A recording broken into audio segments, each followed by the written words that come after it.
Hi everyone, and welcome to my recap of Game 8 from the World Championship match. As you might know, this one ended in a win for Magnus Carlsen, the reigning champion. But it was a bit of a self-inflicted defeat by Jan Nepomniachtchi, the challenger. This opening was a surprise from Magnus Carlsen. He chose a very safe line, but he hoped to apply some pressure later on. And just after the opening, we arrived in this position, and Magnus spent 40 minutes on one move. He had previously been surprised by Black's pawn push, taking away this key square from the White Queen. And instead of maybe going for the most critical moves, either giving a check with the White Rook or pushing the pawn to c4, trying to explode open the center, Magnus chose a calmer option. He brought his queen across one square with a check. And here, Nepomniachtchi moved his king. But this was, I think, a practical mistake.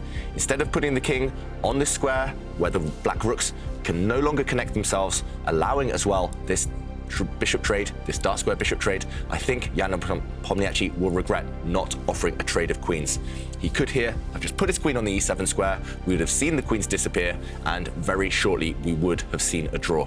This would have actually been a good result for Nepomniachtchi, especially judging on how the rest of the game went. If we fast forward to the critical moment, there was a big blunder as well, a one-move blunder where everything changed. It came in this position, and we see things have changed slightly. White still has control over this open file. White's bishop as well, superior to its counterpart. But Nepomniachtchi, instead of going for the safest, the best move, shuffling the king towards the corner, he blundered. He pushed a pawn, ignoring the threat of a deadly check.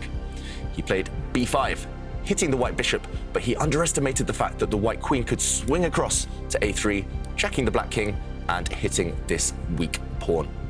After the black king moved, Magnus simply grabbed this pawn and allowing his bishop to be captured, but counterattacking against the black bishop.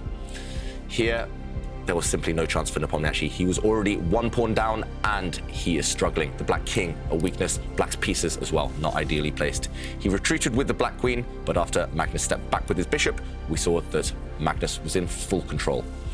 There were some twists and turns along the way, but Magnus never let control go. He simply traded off the bishops, traded off the rooks, and ground Jan down in a nice, instructive queen endgame.